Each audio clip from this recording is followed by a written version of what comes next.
get you yet, even if it kills me. You hear me? You hear me, H.P. Lovecraft? I had fallen off so many cliffs it was ridiculous. That's what you get for naming a book The Sudden Stop. It was probably good I hadn't had the chance to tell Maine where I was going. I'd have to lose the cops and find my own way to the mine. Nightingale stared through the broken studio window into the dark woods. He turned around, started to walk out, but Maine grabbed his arm. "Young man, you almost shot me. You don't shoot off rounds at people like that. What's the matter with you?" Nightingale shook his arm free, marched out. His cheeks burned with rage and humiliation.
Danny had stepped out, but what stumbled back in was something else. Something alien. A monster. Walter tried to kill it, first with his fists, then a chair. It wouldn't die. Instead, it kept coming, unaffected by the beating it had taken. After Walter managed to kick it down the cellar stairs, fear took over. He ran, got behind the wheel, gunned the engine. The booze wouldn't make him forget, but he knew he had to try.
There was no sensible reason for the power company work lights to be here.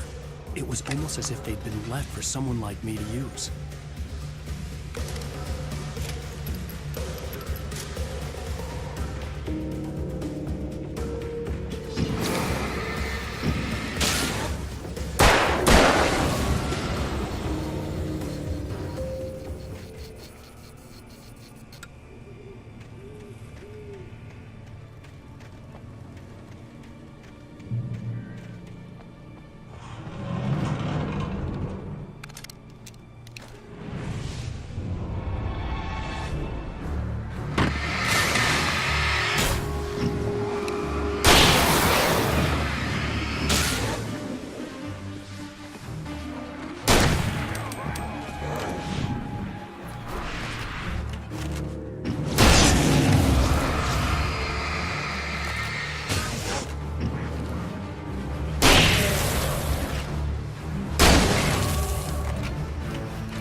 The bulldozer's engine roared to life. Mud and rocks flew as it fought for traction. It crashed the concrete wall and landed heavily in the yard. If it were an animal, it would have shaken its head after the impact, fixed its eyes on me, and charged. Of course, it had no head, nor eyes. Shadows crawled on its form, twisting it into a monster. Then, it came for me.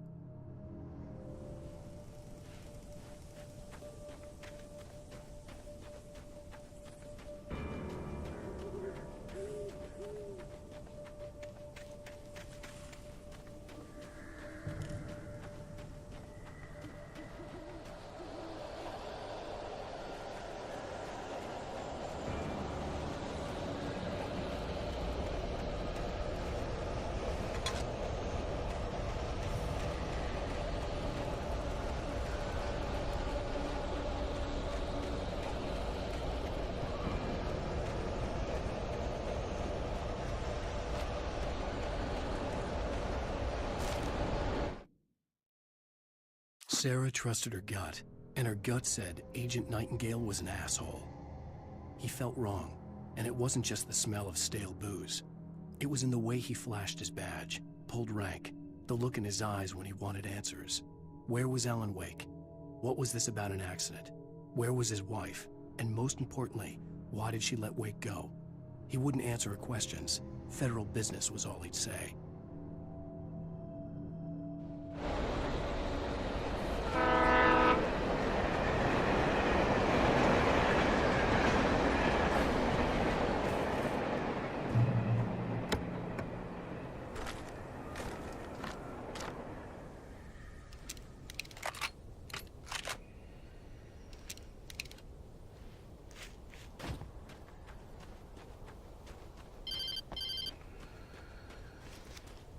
Hello? The most stubborn man I've ever met. Alice? Alice? Alan, I'm so afraid.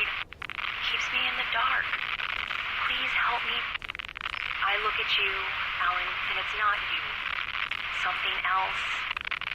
Looking out from behind your eyes. Alice, I'm here. I'm so alone here. It's all gonna go to hell. You need to be careful. Cooperate. The connection had been terrible, but that wasn't the only thing that hadn't been right with the call. She sounded wrong somehow, but she had called me. The pipe wrenched itself loose from the bridge's steel framework. Wrapped in darkness, it floated in midair, twitching. For a moment, I didn't understand what I was looking at. The heavy object lurched at me with impossible force. I threw myself out of the way, but just barely. When I turned my flashlight on it, it shook in a dark rage before it flew at me again.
I could see a railway bridge up ahead, and a warehouse of some sort on the opposite shore.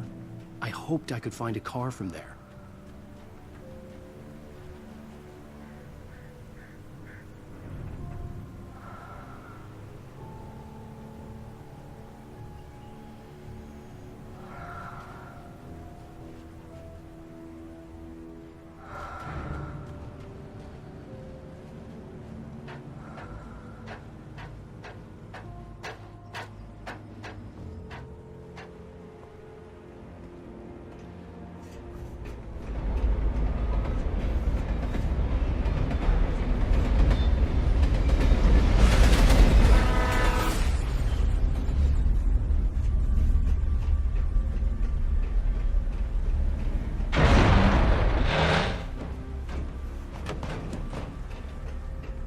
The darkness that was pursuing me was growing stronger, and it was taking over everything in its path.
I slammed the door shut right in his smug face.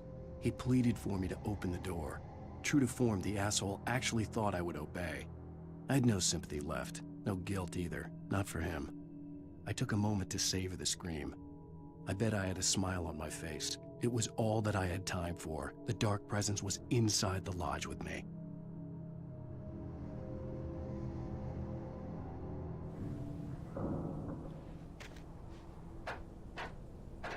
As a teenager, just starting to get interested in writing, Stephen King had been a source of inspiration to me. I thought about all the inanimate objects that had come to life in his books. No one is safe in a good horror story. Certainly not the protagonist. That's what makes them fun. This was anything but. The darkness could possess anything, and it was getting closer.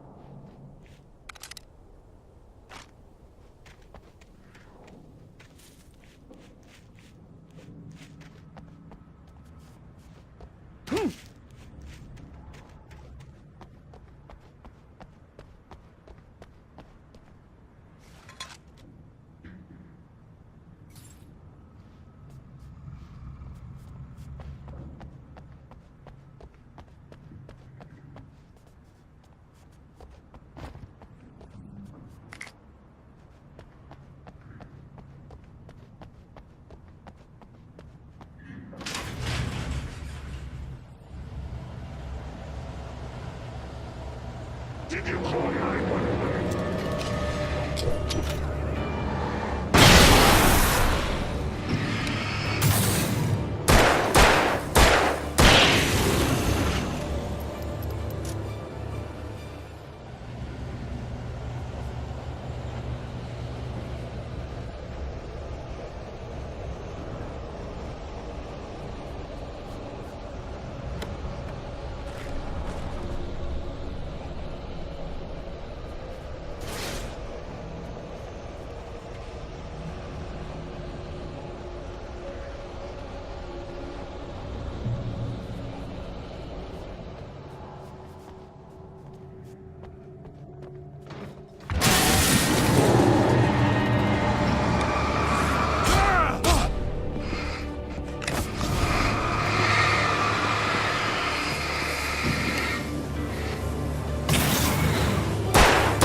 We take the facts of our existence for granted, unaware that they are merely a thin veneer of desperate self-delusion, covering a vast cosmos of madness and horror.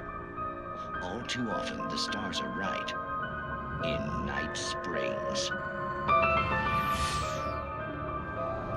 Tonight's episode, a family occasion.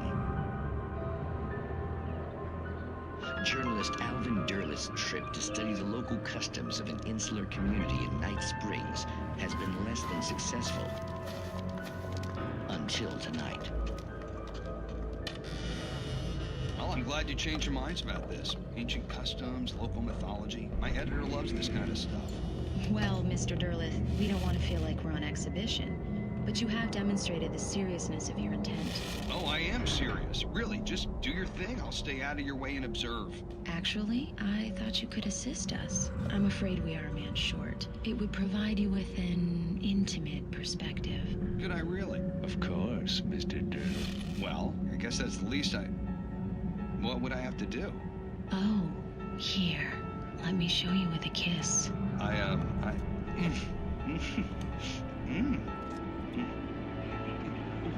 What did you...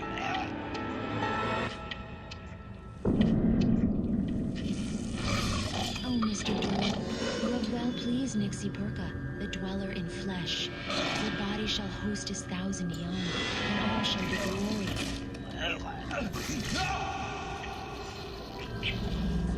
Shh, darling, be calm. Shh.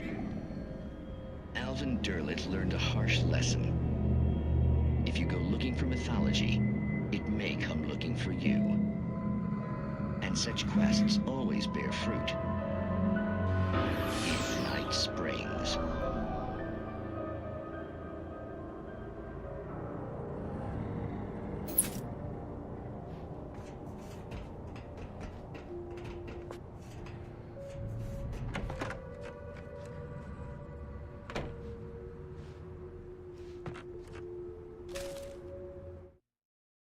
The darkness surged towards me, sucking everything loose from the ground into its depths, tugging at my clothes. I saw the flare the kidnapper had dropped and threw myself towards it just as I felt my feet leave the ground. The darkness embraced me with the force of a tornado. Somehow I managed to light the flare. The darkness roared and cast me away. I fell toward the dark waters of the lake far below.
I had never been this glad to see the sunrise. I had a couple of hours to get to the coal mine.